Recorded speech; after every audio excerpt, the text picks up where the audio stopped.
আল্লাহ পাক হাজার মাসের চাইতে আরো বেশি দাম বাড়াইয়া দিলেন, খায়রুম মিন আলফি শাহর। অর্থাৎ 1000 মাস যদি কমপক্ষে আপনি ধরেন, এই 1000 মাস ক্যালকুলেটর দিয়ে যদি আপনি হিসাব করেন, তাহলে কত বছর হয়? 83 বছর 4 মাস। এটার অর্থটা কি? অর্থাৎ 83 বছর 4 মাস একাধারে নামাজ পড়লে, রোজা রাখলে, ইবাদত করলে, জিকির আজকার করলে, কোরআন তেলাওয়াত করলে যে সওয়াব হতো, আল্লাহ পাক আমার আপনার আমলনামায় সেই সওয়াব এক রাতের ইবাদতের বিনিময়ে দান করবেন। এই সুবহানাল্লাহ বললেন, দেখেন কত বড় সওয়াব কদর রাত্রিতে আল্লাহ পাক আমাদেরকে দান করে দিলেন। তার মানে কি, এই রাত্রির আরেকটা ব্যাখ্যা আছে। আরবিতে আলফুন বলতে শুধু 1000 বোঝায় না, হাজার হাজার, থাউজেন্ড এন্ড থাউজেন্ড, হাজার হাজার। তার মানে কি জানেন? তার মানে হলো হাজার হাজার বছর ধরে, হাজার হাজার মাস ধরে, হাজার হাজার দিন ধরে, হাজার হাজার রাত্রি ধরে গোটা বিশ্ব মানবতার যেই কল্যাণ সাধিত হয় নাই, কদর রাত্রি হচ্ছে এমন একটা রাত যে রাতে কোরআন নাজিল করার মাধ্যমে আল্লাহ পাক গোটা বিশ্ববাসীর জন্য সেই কল্যাণ আনয়ন করে দিয়েছেন। সুবহানাল্লাহ। এবার দেখেন তো, এবার এই কোরআনটা যদি আমার আপনার গায়ে লাগে, আমার আপনার শরীর, ব্যক্তি, পরিবার, সমাজ, রাষ্ট্র, চতুর্দিকে এই কোরআন কারীমটা যদি আমার আপনার জীবনের প্রত্যেকটা স্তরে কোরআন কারীম যদি কায়েম হয়ে যায়, আগেই কোন সুবহানাল্লাহ, তাইলে রাতের দাম বেশি হবে না আমার দাম বেশি হবে? প্রত্যেকটা মানুষের দাম কদর রাতের থেকে আরো বেশি বাড়াইয়া দিবেন কে? মাহে রমজান থেকে আরো বেশি বাড়াইয়া দিবেন কে? আল্লাহ পাক। কারণ আল্লাহর কাছে সময়ের চাইতে, রাতের চাইতে অনেক অনেক অনেক বেশি দাম হলো এক একটা ইমানদার মানুষের। সুবহানাল্লাহ বলবেন না? কারণ হলো এই পৃথিবীতে কোরআন, হাদিস, দ্বীন, তারপরে কি জানি বলে মসজিদ, মাদ্রাসা সব থাকবে, তারপরে পৃথিবী কিয়ামত হয়ে যাবে, ঠিক কি না গো? কিন্তু একজন ইমানদার মুসলমান যতক্ষণ পর্যন্ত পৃথিবীতে থাকবে, ততক্ষণ পর্যন্ত গোটা পৃথিবী কিয়ামত হবে না। সুবহানাল্লাহ। তাহলে দাম বেশি কার? দাম বেশি কার? কোরআনওয়ালার। যেরকম না কার? কোরআনওয়ালার দাম বেশি। সুবহানাল্লাহ। নবী করিম সাল্লাল্লাহু আলাইহি সাল্লাম বলেছেন, লা তাকুমুস সাআ হাত্তা ইউকালা ফিল আরদি আল্লাহ আল্লাহ। আল্লাহর নবীজি বলেছেন, এই পৃথিবীতে একজন ইমানদার বান্দা, ইমানদার ইমানওয়ালা একজন মানুষ যতক্ষণ পর্যন্ত এই পৃথিবীতে থাকবে, ততক্ষণ পর্যন্ত গোটা পৃথিবীতে কিয়ামত হবে না। আপনি কি ব্যাপারটা চিন্তা করতে পারছেন? একজন কোরআনওয়ালা দুনিয়াতে থাকবে, গোটা পৃথিবী কিয়ামত হবে না। আমার দেশে গোটা পৃথিবীতে কোরআনওয়ালা কিছু মানুষ আছে নাকি নাই? এই জন্যই গোটা পৃথিবী কিয়ামত হয় না। তার মানে আলেম ওলামা, হকপন্থী, ইসলামপন্থী মুসলমান ইমানদার যারা আছে, তাদের কারণে গোটা পৃথিবী টিকে আছে। যেরকম ঠিক না? এই যে বামেরা রামেরা আস্ফালন দেখায়, বামেরা রামেরা মিছিল করে, মিটিং করে, তারপরে শাহবাগী গুন্ডারা আছে নাকি নাই? এই যে আকাম কুকামগুলি তারা করতেছে, তাদের কারণে কি পৃথিবী টিকে আছে, না তাদের কারণে পৃথিবী ধ্বংসের দিকে ধাবিত হচ্ছে? আর ওরা যারা মৌলবাদী বলে, যেরকম ঠিক কিনা, ওরা যারা মৌলবাদী বলে, ওরা যারা রাজাকার বলে, ওরা যারা দেশ বিরোধী বলে, স্বাধীনতা বিরোধী বলে, রাজাকার বলে গালি দেয়, তাদের কারণে সারা দুনিয়া ঠিকই আছে। চিল্লা এখন ঠিক কিনা? তাহলে এবার কার উসিলায় সিন্নি খাইলা মোল্লা? চিল্লা না, এটা জানার বুঝার দরকার আছে নাকি নাই? যেরকম প্রিয় ভাইরা আমার, তো এই জন্য আল্লাহ রাব্বুল আলামিন এই পৃথিবীর শান মান বাড়িয়ে দিয়েছেন, যাতে করে মাহে রমজানে আমরা তাকওয়া অবলম্বন করতে পারি। মাহে রমজানের সর্বপ্রথম দাবি হচ্ছে লাআল্লাকুম তাত্তাকুন। পড়েন লাআল্লাকুম তাত্তাকুন, যাতে করে তোমরা তাকওয়া অবলম্বন করতে পারো। এই দাবি মাহে রমজানের 1 নাম্বার দাবি। যেরকম সুবহানাল্লাহ। এই 1 নাম্বার দাবি হলো রোজা রাখার মাধ্যমে মানুষেরা তাকওয়াবান হয়ে যাবে, মুত্তাকি হয়ে যাবে। এই জন্য তাকওয়া বলা হয় এমন জিনিসকে বেঁচে থাকা, ভয় করা। জোরে বলেন না, কারে ভয় করা? এই পর্যায়ে ইমাম নাসিরউদ্দিন বাইজাবি রাহমাতুল্লাহ আলাইহি তার বিশ্ববিখ্যাত কিতাব তাফসীর বাইজাবির মধ্যে তিনি উল্লেখ করেছেন তাকওয়ার সংজ্ঞা হিসেবে। তিনি উল্লেখ করতে গিয়ে বলেন, তাকওয়া হলো আল ইমতিসালু লি আওয়ামিরিল্লাহি সুবহানাহু ওয়া তাআলা ওয়াল ইজতিনাবু আন নাওয়াহিহি ফিস সিররি ওয়াল আলান গোপনে আর প্রকাশ্যে প্রতিটা মুহূর্তে আল্লাহ পাকের দেওয়া আইন কানুন বিধিবিধান পালন করা আর নিষেধগুলিকে বর্জন করা, গুনাহগুলিকে বর্জন করা, এটার নাম কি? যেরকম এটার নাম কি? তাকওয়া। এই জন্য মানুষ যখন রোজা রাখে তখন ডুব দিয়ে পানি খাওয়ার সুযোগ আছে, কিন্তু সে ডুব দিয়ে পানি পান করে না, কারণ সে ভয় করে কারে? কারণ সে মনে মনে ভাবে নদীতে গোসল করতে গিয়া, পুকুরের দিঘিতে খালে বিলে গোসল করতে গিয়া, সাগরে নেমে আমি যদি ডুব দিয়া পানি খাই, দুনিয়ার কোনো বাহিনী দেখে না, কেউ দেখে না, কিন্তু আমার আরশে আজিমের মালিক আল্লাহ রাব্বুল আলামিনকে আমি ফাঁকি দিতে পারবো না। যেরকম ঠিক না ভাই? এই জন্য সে ডুব দিয়েও পানি খায় না। এই মর্মে ইমাম হযরত সাইয়্যিদুনা আলী কারামাল্লাহু ওয়াজহু রাদিয়াল্লাহু আনহু আরদা তিনি বলছেন যে তাকওয়া হলো তিনটা জিনিসের নাম। যেরকম কয়টা? চারটা জিনিসের নাম হলো তাকওয়া। এক নাম্বার আল খাউফু মিনাল জালিল, গোপনে আর প্রকাশ্যে ভয় করতে হবে কারে? আল্লাহকে ভয় করা, যে যেখানে কেউ দেখে না সেখানে দেখে কে, কেউ যেখানে শুনে না সেখানে শুনে কে, কেউ যেখানে নাই সেখানে যিনি রয়েছেন তিনি কে? তিনি হলেন আল্লাহ।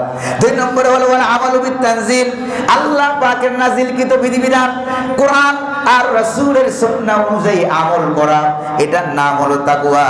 তিন নম্বরে হলো ওয়াল কানাআতু বিল কালিল, একবারে অল্পে সন্তুষ্টি থাকা, আরামায়েশ ভালো লাগে না, অল্পে সন্তুষ্টি থাকে, খায় তো খায়, কম কম করে খায়, কামাই রোজগার করে যেখানে সে যায় না কেন সব সময় স্মরণ করে কারে?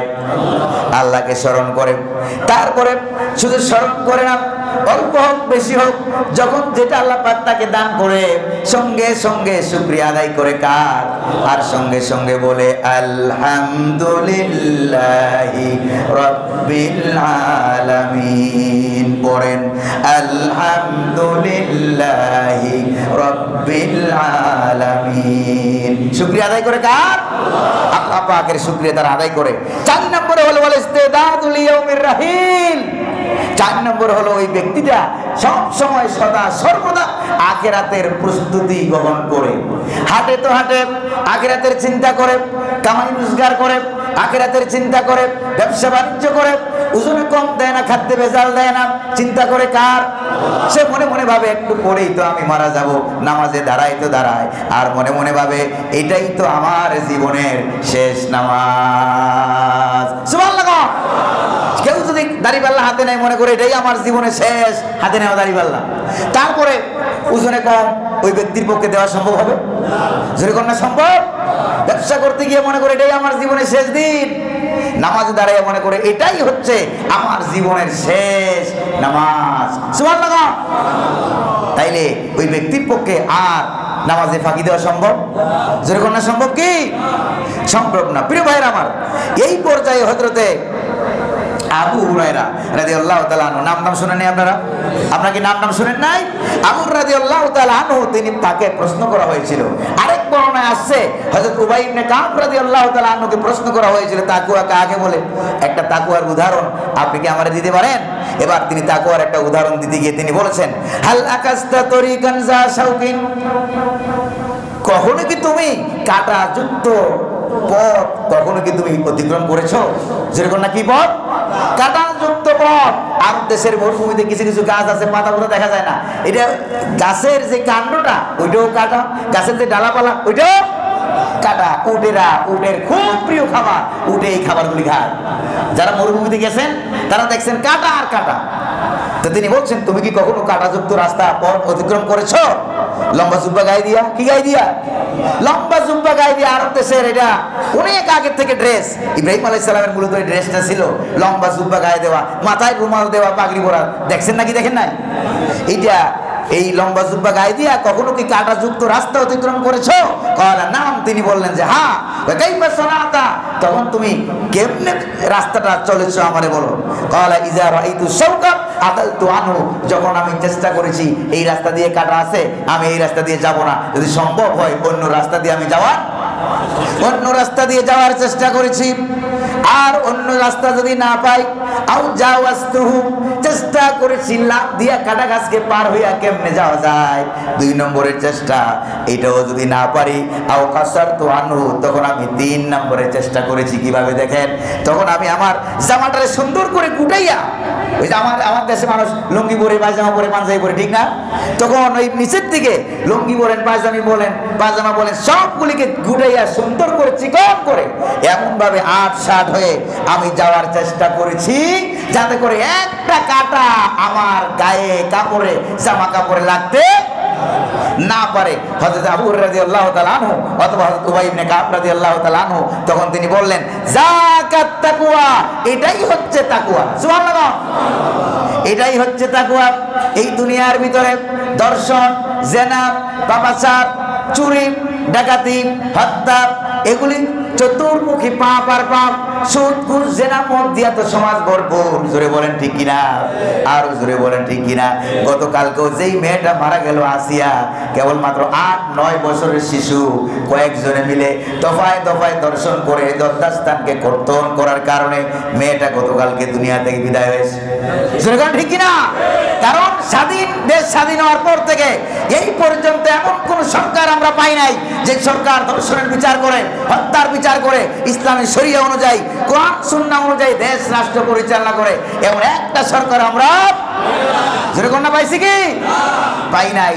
যদি আমরা এই কোরআন সুন্নাহ দিয়া যারা দেশ চালায়, রাষ্ট্র চালায়, পরিচালনা করে, তাদেরকে যদি জায়গা মতে পৌঁছে দিতে পারতাম, একটা হত্যার বিচার হতো, একটা ধর্ষণের বিচার হতো, আর কেউ হত্যা করার, ধর্ষণ করার সাহস পাইত না। যেরকম ঠিক কিনা? এবার কি আমরা শপথ নিতে পারবো? এবার কি আমরা শপথ নিতে পারবো? চিল্লা এখন আমরা গোলাম কার? আইন মানবো কার? আল্লাহর আইন দিয়ে ব্যক্তি, সমাজ, পরিবার, রাষ্ট্র, সর্বত্র, স্কুল, কলেজ, ইউনিভার্সিটি, মাদ্রাসা, মসজিদ, সর্বত্র আমরা আল্লাহর আইন দিয়ে, আল্লাহর আইন কানুন বিধিবিধান আমরা মানতে চাই। আপনারা রাজি আছেন নাকি নাই? কারা কারা রাজি আছেন? দুহাত উঁচু করে আল্লাহর একটু দেখা। আল্লাহ কবুল করুন, বলি আমিন। আরো জোরে করুন আমিন। এরকম ইসলামী শরিয়া অনুযায়ী যদি পাথর মেরে মেরে হত্যা করা হতো, বুক পর্যন্ত মাটির নিচে ঘেরে দিয়া পাথর মেরে মেরে যদি হত্যা করা হতো, তাহলে আর একটা দর্শনকারীও দর্শন করার সাহস পাইতো না। জোরে কোন ঠিক কিনা? এই জন্য আমরা লা ইলাহা ইল্লাল্লাহ গরুর গোশত খাই, জিলাপি খাই, রোজাদার দাবি করি, নামাজি দাবি করি, কিন্তু ইসলামের আইন কানুন, ফৌজদারি আইন কানুন, বিধিবিধান, দণ্ডবিধি যখন আসে, তখন আমরা আমাদের নিজেদের মাথা মুখ ইসলাম থেকে, কোরআন থেকে ঘুরিয়ে নেই। প্রিয় ভাইরা আমার, এটা কি মুসলমানের কাজ হলো না মুনাফিকি হয়ে গেল? যেরকম না কি হয়ে গেল? এটা মুনাফিকি হয়ে গেল। আল্লাহ পাক এই সমস্ত মুনাফিকি থেকে আমাদেরকে হেফাজত করুন, বলি আমিন। প্রিয় ভাইরা আমার, এই যে উদাহরণ দিতে গিয়ে আমি আরেকটা জিনিস বলি, বাইম মাছ চিনেন কিনা আপনারা? বাইম মাছ, বাইম মাছ খাইছেন কারা কারা? তারা একটু হাত তুলে দেখান তো। এটা বড় মজার মাছ, যেরকম ঠিক কিনা? এটা কি পানিতে থাকে না পানির নিচে যে কাদা, ওই কাদার মধ্যে থাকে? এই কাদার মধ্যেই বাইম মাছটা থাকে। এবার বাইম মাছ যখন ধরছেন, অথবা বাইম মাছ এই ধরছেন কারা কারা? তারা একটু হাত তুলে দেখান তো, কারা কারা ধরছেন আমার মতো? বাইম মাছ ধরছেন।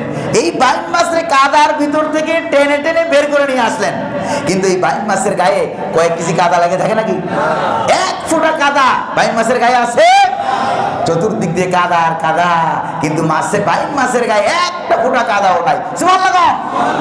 এই যে বাইম মাছ শুধু দইরা জন্মের মতো খাইয়েন না, এর থেকে খান, আবার শিক্ষাও গ্রহণ করেন, ঠিক কিনা গো? জন্মের মতো না খাই একটু শিক্ষাও গ্রহণ করেন।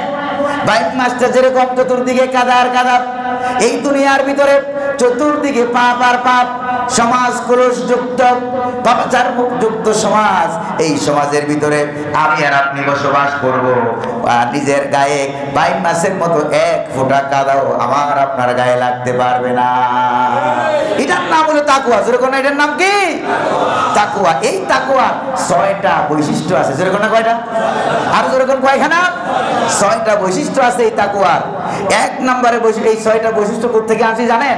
ইলমে তাসাউফ, ইলমে তাজকিয়ে নফস, যারা হকপন্থী সুফি বলে নিজেকে দাবি করে, তারা তাকওয়ার 6টা বৈশিষ্ট্য তারা উল্লেখ করেছেন। যেরকম না কয়টা? আর যেরকম কয়টা? ছয়টা বৈশিষ্ট্য।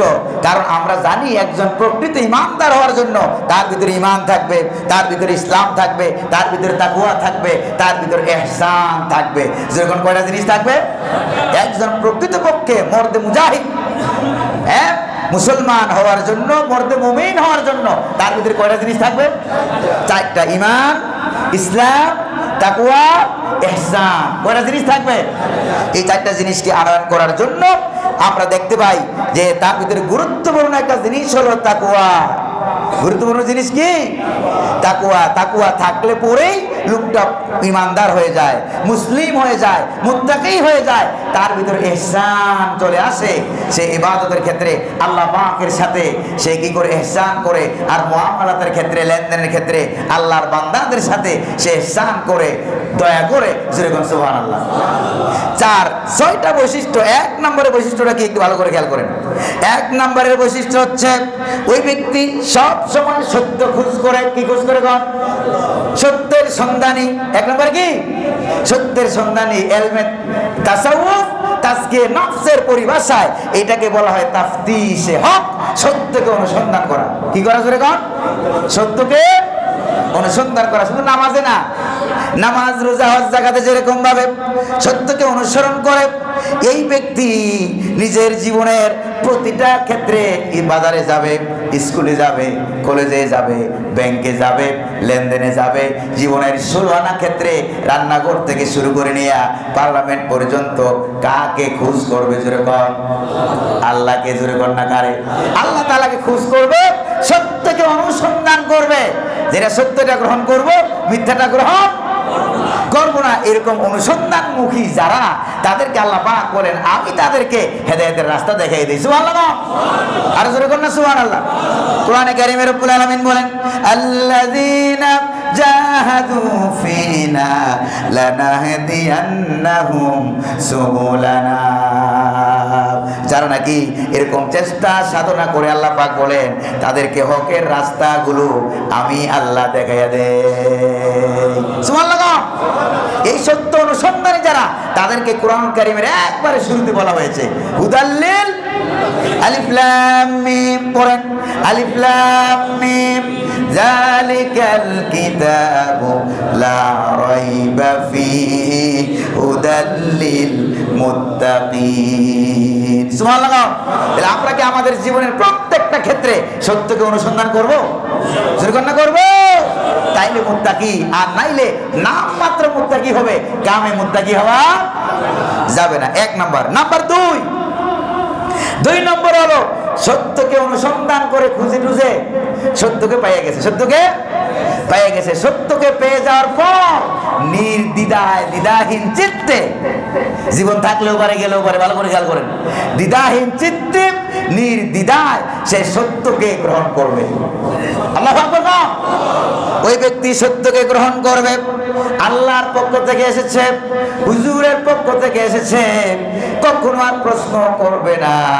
তখন তারা কি করবে? তখন তারা বলবে ক্বালু সামি'না ওয়া আতা'না গুফরানাকা রাব্বানা ওয়া ইলাইকাল মাসির। সুবহানাল্লাহ।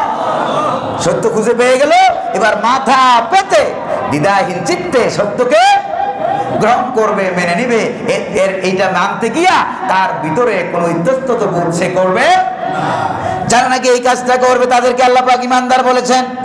রব্বুল আলামিন বলেন ইন্নামাল মুমিনুনা আল্লাযীনা আমানু বিল্লাহি ওয়া রাসূলিহি সুম্মা লাম ইয়ারতাবু ওয়া জাহাদু বিআমওয়ালিহিম ওয়া আনফুসিহিম ফি সাবিলিল্লাহ উলাইকা হুমুস সাদিকুন।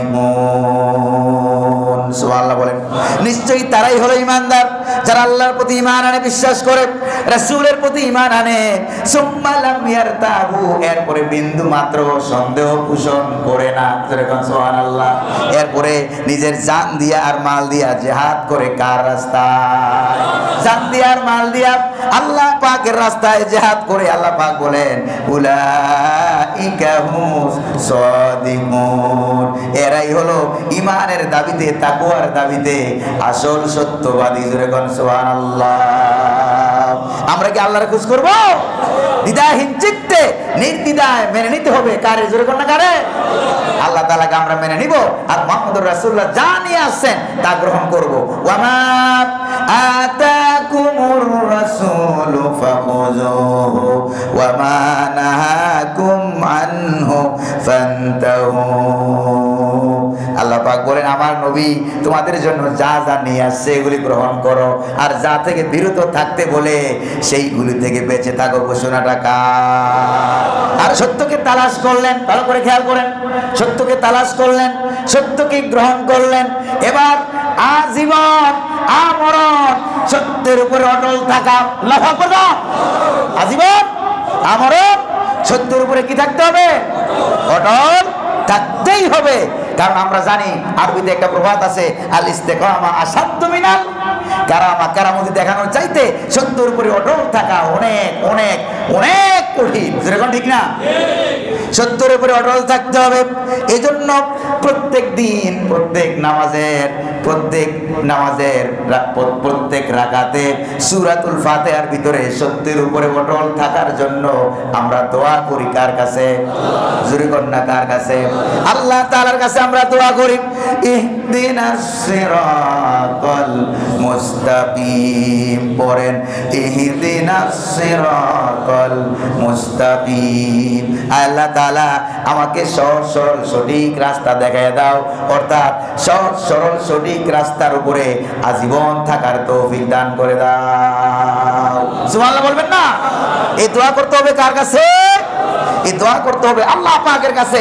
মিথ্যা এসে যাবে, জুলুম এসে যাবে, নির্যাতন, তাগুতি শক্তি, ইসলাম বিরোধী শক্তি, তারপরে অস্থিতিশীলতা, কাটাকাটি, মারামারি, হানাহানি, মিথ্যা, অন্যায় আর বাতিলে সারা দুনিয়া ভরে যাবে। তারপরও নিজের জীবনকে বাজি রেখে সত্যের উপরে অটল থাকতে হবে। এই ঘোষণা কার? যেরকম না, এই ঘোষণা কার? দেখেন না সূরা আসরের মধ্যে আমরা কি পড়ি? পড়েন আমার সাথে, ওয়াল আসর ইন্নাল ইনসানা লাফি খুসর ইল্লাল্লাযীনা আমানু ওয়া আমিলুস সালিহাত ওয়া তাওয়াসাউ বিল হাক্কি ওয়া তাওয়াসাউ বিস সাবর। সুবহানাল্লাহ। আল্লাহ পাক বলেন সময়ের শপথ, ইতিহাসের কসম, সকল মানুষ ক্ষতির মধ্যে নিমজ্জিত রয়েছে, তবে চারটা কাম যারা করবে তারাই সফল। ইল্লাল্লাযীনা আমানু, যারা ঈমান আনে, ওয়া আমিলুস সালিহাত, ভালো ভালো কাম করে, জোরে বলেন সুবহানাল্লাহ, ওয়া তাওয়াসাউ বিল হক, আর পরস্পরকে সত্যের উপরে অটল থাকার নসিহত করে। সুবহানাল্লাহ। ওয়া তাওয়াসাউ বিস সাবর। এই সত্যের উপরে অটল থাকতে হলে কি লাগবে? ধৈর্য লাগবে। যেরকম কি লাগবে? ধৈর্য লাগবে, সবর লাগবে। সবর ছাড়া সত্যের উপরে অবিচল থাকা যাবে না।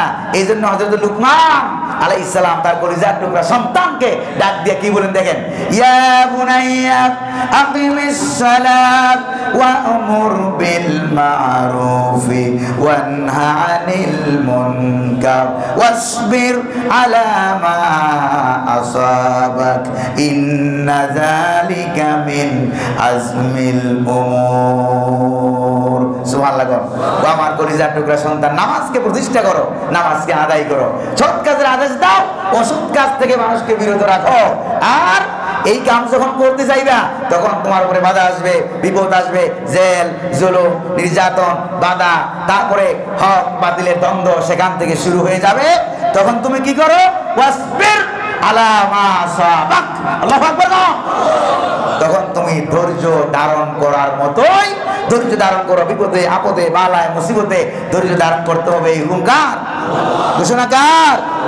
এই কাম যখন করা হবে, প্রিয় ভাইরা আমার, এরপরে রব্বুল আলামিন বলেন এই কামটা যারা করবে তাদের জন্যই আল্লাহ পাকের পক্ষ থেকে ঘোষণা, মৃত্যুর সময় ঘোষণা আছে নাকি নাই?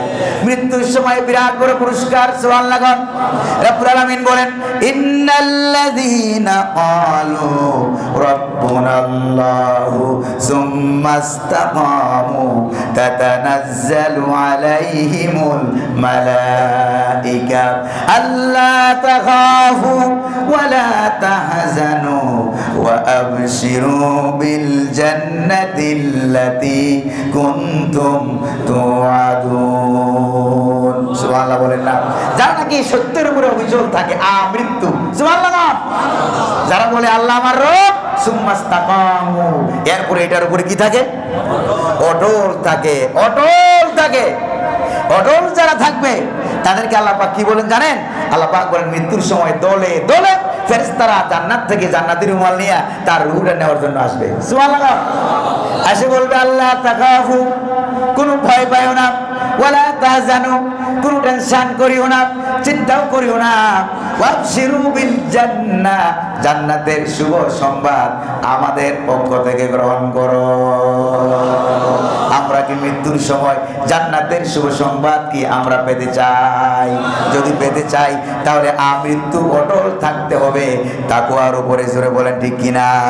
এটা হলো তাকওয়ার 3 নম্বরের বৈশিষ্ট্য। জোরে কোন কয় নম্বর? এবার তাকওয়ার 4 নম্বরের বৈশিষ্ট্যটা কি একটু খেয়াল করেন। 4 নম্বরের বৈশিষ্ট্যটা হচ্ছে আল্লাহর ভয়। কার ভয়? জোরে কোন না কার ভয়? আল্লাহর ভয়। ইলমে তাসাউফ, ইলমে তাসকিয়ে নফসের পরিভাষায় এটাকে বলা হয় খাউফে ইলাহি। জোরে কোন কি বলা হয়? খাউফে ইলাহি। কার ভয়? আল্লাহর ভয় করতে হবে। কারণ যেখানে মিলে 2-3 জনের ষড়যন্ত্র করে, এখানে 4 নম্বরে যে আছে তিনি কে? মা ইয়াকুনু মিন নাজওয়া সালাসাতিন ইল্লা হুয়া রাবিউহুম ওয়ালা খামসাতিন ইল্লা হুয়া সাদিসুহুম ওয়ালা আদনা মিন যালিকা ওয়ালা আকসারা ইল্লা হুয়া মাহুম আইনামা কানু। সুবহানাল্লাহ। রব্বুল আলামিন বলেন 3 জন মিলে তোমরা যেখানে ছলা পরামর্শ করো, আল্লাহ কয় নম্বরে? আর জোরে কও। 4 নম্বরে আল্লাহ পাক থাকেন। 5 জন মিলে ছলা পরামর্শ করো, আল্লাহ কয় আমি 6 নম্বরে। এর থেকে কম হলো আমি আছি, বেশি হলো আমি আছি। তোমরা আছো যেখানে, আমি রব্বুল আলামিন রয়েছি সেখানে। আর জোরে কর না সুবহানাল্লাহ। প্রিয় ভাইরা আমার, এজন্য আল্লাহর ভয় সদা সর্বদা করতে হবে বলেই আল্লাহ পাক বলছেন ইয়া আইয়ুহাল্লাযীনা আমানুত্তাকুল্লাহা ওয়া কুলু কওলান সাদীদা। ও বিশ্বাসীরা, যারা ঈমান এনেছে শুনো, ভয় করো কারে? কারে? আল্লাহর ভয় করো। ওয়া কুলু কওলান সাদীদা, সদা সর্বদা সত্য কথা বলো। সুবহানাল্লাহ। সত্য কথা বলার মতো লোকের যেরকম অভাব, সাহসিকতার অভাব, সত্য কথা শ্রবণ করার মতো শ্রোতার অভাব আছে নাকি নাই? আছে। এই জন্য সত্য কথা বলা আরম্ভ করবেন, মাহফিল থেকে মানুষ আস্তে আস্তে কমে যায়। দেখছেন আপনারা? দেখছেন না? দেখেন নাই? শ্রোতা আস্তে আস্তে কমে। কারণটা কি? হক কথা বলতেছে, না জানি কোন দিক দিয়ে আবার কোন পুলিশ চলে আসে, কোন দিক দিয়ে আবার কোন বোমা, কোন এটম বোমা, কোন বুলেট আবার চলে আসে, টুকটুক ঝাঁঝরা করে দেয় কিনা। জোরে কোন ঠিক কিনা? যারা তাকওয়াবান তারা পরিস্থিতি যতই খারাপ হোক না কেন, তারা ময়দান ছেড়ে কখনো পালায়। জোরে কোন না কখনো পালায়, কখনো পালায়। প্রিয় ভাইরা আমার, এবার এই তাকওয়ার 5 নম্বরের বৈশিষ্ট্য বলবো। 5 নম্বরের বৈশিষ্ট্য হলো দায়িত্ব অনুভূতি থাকতে হবে। কিসের অনুভূতি? দায়িত্ব অনুভূতি থাকতে হবে। ইলমে তাসাউফের পরিভাষায় এটাকে বলা হয় ইহসাসে জিম্মাদারি। জোরে কোন সুবহানাল্লাহ। দায়িত্বের অনুভূতি। খালি আরামায়েশ করবেন, এই আরামায়েশ দিয়ে আপনার ইসলামের দায়িত্ব আপনাকে সঠিকভাবে মুত্তাকি তাকওয়া বুঝতে হলে ইসলামের উত্তপ্ত ময়দানে সাহাবায়ে কেরামের মতো গর্জে উঠতে হবে। যেরকম ঠিক না? কারণ যারা ময়দানে না যাবেন, তাহলে আপনি ময়দান সম্পর্কে কোনো খোঁজ খবর নাই। ওই যে হযরত লূত আলাইহিস সালামের জমানায় আল্লাহ তাআলা ফেরেশতা পাঠাইছে, ফেরেশতা যাও, এখানে আকাম কুকাম বেশি হচ্ছে, জমিনটারে নিচ দিয়া ধইরা উল্টে দাও। যা আছে জমিনে মানুষ সুদ্ধা, জমিনটারে কি করো? উল্টে দাও। ফেরেশতা আবার ফিরে চলে গেছে, আয়েশা দেখেছে এক আল্লাহর ওলি বুজুর্গ জঙ্গলে বসে বসে সুবহানাল্লাহ আলহামদুলিল্লাহ আল্লাহু আকবার এই ইবাদত করতেছে। আপনার বিরক্ত হচ্ছেন না তো? আর 2-4 মিনিট সময় দেন। এরপরে দেখেন আর একটা পয়েন্ট আছে মাত্র। এরপরে এই লোকটা বসে বসে ইবাদত করতেছে, ধ্যান করতেছে, মুরাকাবা মুশাহাদা সব চালিয়ে যাচ্ছে। ফেরেশতা গিয়ে কয়, আল্লাহ তুমি যে বললা এই জমিনটারে উল্টে দিতে, এখানে তোমার একজন পাক্কা ওলি আছে, ওটারে করবো কি? আল্লাহ কয়, ফেরেশতা তুই কি মনে করছিস আমি জানি না। সুবহানাল্লাহ, তুই কি মনে করছিস আমি জানি না? ওইটা কি আল্লাহর ওলি নাকি আর ওলি আমি ভালো করে জানি। জমিনটারে উল্টে দাও, ওরে বের করো না, ওরে সুদ্ধা জমিনটারে উল্টে দাও। কারণ গোটা জাতি জেনা বেবিচার হত্যা দর্শন তারপরে চুরি ডাকাতির মধ্যে মদ জুয়া জেনা নিয়ে লিপ্ত। এবার ওই লোক নিজে নিজে জান বাঁচাবার চেষ্টা করেছে। চাচা আপন জান বাঁচা এটার চেষ্টা করেছে, গোটা জাতি যার নামে যায় ওর কোনো খবর নাই, ওর কোনো ভ্রুক্ষেপ নাই, ওর কোনো টেনশন নাই। এই জন্য ওরে সুদ্ধা জমিনটারে উল্টাইয়া দাও। এগুলো ভাইয়ের আমার, এই জন্য অসৎ কাজে বাধা দিতে হবে। যেরকম ঠিক কিনা? বঙ্গোপসাগর অথবা মেঘনা নদী যেখানে নোয়াখালীর পরে গিয়ে যেখানে বিরাট বড় একবারে কমপক্ষে 24 কিলোমিটার চৌড়া। কয় কিলোমিটার? এখান দিয়ে যখন আপনার এই যে হাতিয়া, মনপুরা, ভোলা, সন্দ্বীপ যখন আপনার জাহাজগুলো লঞ্চগুলো যায় একবারে মাঝামাঝি গিয়ে একটা লঞ্চের উপরে মসজিদ কমিটি পুরো আছে, ভালো করে খেয়াল করেন। এই যে যারা যারা আজকে জুমার নামাজে শরীক হয়েছেন সবাই একটা লঞ্চে, কয়টা লঞ্চে? ইমাম সাহেব হুজুর আছে নাকি নাই? খতিব সাহেব, মুয়াজ্জিন সাহেব, মসজিদ কমিটি, হাজি গাজী, আল্লাহর ওলি, দোকানদার, ব্যবসা বাণিজ্য করে এরকম লোক আলেম ওলামা আছে নাকি নাই? সবাই লঞ্চটা ভরপুর হয়ে গেছে। লঞ্চটা একবারে মেঘনা নদীর মাঝামাঝি বা বঙ্গোপসাগরের কিনারে। সাগরের যখন আর একটু ভিতরে চলে গেল, এবার এই লঞ্চের ভিতরে 10-12টা লোক, বেশি লোক না, কয়জন লোক? 10-12 লোক ঘন্টা কুড়াল অস্ত্র নিয়ে একবারে লঞ্চের নিচতলায় চলে গেছে। কয় তলা? নিচতলায় যে লঞ্চের তলা ছিদ্র করতে আরম্ভ করছে। এবার একদল বসে বসে ইমাম সাহেব হুজুর খতিব সাহেব যারা আছে বসে বসে তালিম করে ওয়াজ করে চুপচাপ জিকির আজকার করে, আরেকদল নামাজ পড়ে, আরেকদল যার যা মন চায় তাই করছে। ওই যে তলা ছিদ্র করতেছে কেউ বাধা, যেরকম কেউ বাধা দিচ্ছে না। এবার কিছুক্ষণ পর তলা যখন ছিদ্র করে দিল, এবার ওই যারা ছিদ্র করছিল ওরা মরবে, ইমাম সাহেব হুজুর মরবে না। ইমাম সাহেব মরবে কিনা, হাজিরা মরবে কিনা, হাফিজ সাহেব মরবে কিনা, খতিব সাহেব মরবে কিনা, তারপরে যারা যারা মুসল্লি ছিল আল্লাহ বিল্লাহ করতেছে, তাসবিহ পড়তেছে, কোরআন তেলাওয়াত করতেছে, ওরাও মরবে নাকি মরবে না? যেরকম মরবে কিনা? এরাও তো মরবে। আচ্ছা এই যে মরবে কারণটা কি? কোন তো কারণটা কি? ওই যে 10-12 জন জাহাজের তলা ছিদ্র করতেছে, অসৎ কাজ করতেছে, তারা কেউ বাধা প্রদান করে নাই। এই জন্য 14 গোষ্ঠী সব মরবে। যেরকম ঠিক কিনা? এবার আপনি গোটা পৃথিবীটাকে একটা জাহাজ ধরেন, এই জাহাজের ভিতরে আমরা সবাই জাহাজের যাত্রী, গুটি কয়েক কিছু মানুষ দর্শন করে, হত্যা করে, চুরি করে, ডাকাতি করে, দেশের টাকা পাচার করে, কেউ তো বাধা দেয় না। এবার আল্লাহর গজব যখন আসবে তখন কি সবাইকে ধরবে না কিছু মানুষ বাদ দিয়ে ধরবে? সবাই ধরবে কি ধরবে না? ওয়াত্তাকুম ফিতনাতাল লা তুসিবান্নাল্লাযীনা যালামু মিনকুম খাসসা। আল্লাহ রাব্বুল আলামিন বলেন ওই আযাব আর গজবকে ভয় করো যারা আযাব আর গজবের কারণ। আযাব আর গজবটা শুধু তাদেরকেই ধরবে না, বরং যারা বাধা প্রদান করে নাই ওদেরকে সুদ্ধা 14 গোষ্ঠী সহকারে ধরবে। এরকম আযাব আর গজব থেকে তোমরা বেঁচে থাকো। হুকুমকার আল্লাহ, হুকুমকার। এজন্য আমরা যার যার জায়গা থেকে প্রতিবাদী হই না। যদি প্রতিবাদী হন, একটা ধর্ষণ আর বাংলার জমিনে হতে, একটা চুরি হতে পারবে না, একটা ডাকাতি হতে, একটা টাকাও আর পাচার হতে পারবে না। এবার ইন্ডিয়া তারা আমার বাংলাদেশের তলা ভালো করতে চায় না ছিদ্র করতে চায়? কোন তো দেখি বুদ্ধি করে আর জোরে কর। ওরা দেশের তলা ছিদ্র করতে চায়। যারা ছিদ্র করতে চায় তাদের টুটি আমরা চেপে ধরবো। রাজি আছেন নাকি নাই? চেপে ধরবোই ধরবো। এমন ধরা বাঘে ধরলে ছাড়ে, আল্লাহ ধরলে। রাজি আছেন? রাজি আছেন? এবার ময়দানে গিয়ে দেখা যাবে তাকুয়ার উত্তপ্ত ময়দান, কয়জন পাওয়া যায় সৈনিক। জোরে কোন ঠিক কিনা? আর জোরে কোন ঠিক কিনা? প্রিয় ভাইরা, এটা হলো তাকুয়ার 5 নম্বর বৈশিষ্ট্য, আর একটা বৈশিষ্ট্য আছে, 2 মিনিট সময় পাওয়া যাবে। তাকওয়ার সর্বশেষ বৈশিষ্ট্য হলো, 6 নম্বরের বৈশিষ্ট্য হলো জবাবদিহিতা ভিত্তিক জীবন যাপন করতে হবে যথাযথভাবে। প্রিয় ভাইরা আমার, ইলমে তাসাউফের পরিভাষায় এটাকে বলা হয় আদায়ে ফারায়েজ, অথবা যথাযথ কর্তব্য পালন করা। জোরে কোন সুবহানাল্লাহ। খালি কালিমার ঘোষণা দিয়ে বসে থাকবেন, এটা হবে? আরাম করবেন, আয়েশ করবেন, এটাও হবে না। সাহাবায়ে কেরাম আরাম আয়েশ কিরকম করছেন বুঝেন আপনারা? আম্বিয়া আলাইহিস সালাম, নবীরা, আমি যে ওয়াজ করতেছি, ওয়াজ করা সহজ, কিন্তু উত্তপ্ত ময়দানে আরাম আয়েশ পরিত্যাগ করে আল্লাহর দ্বীন ইসলামের জান্ডা হাতে ধরে রাখা। আপনি দেখেন না, আরাম আয়েশের কবি রবীন্দ্রনাথ ঠাকুর, নাম কি? আরাম আয়েশের কবি নাম কি? রবীন্দ্রনাথ ঠাকুর। কল্পনার জগতে গিয়া এমন এমন কথা লিখছে যেরকম, ঠিক না? আজীবন ছিল আরামে, আজীবন ছিল আরামে। আর বিদ্রোহী কবি কাজী নজরুল ইসলাম, নাম কি? দুঃখু মিয়া, নাম কি?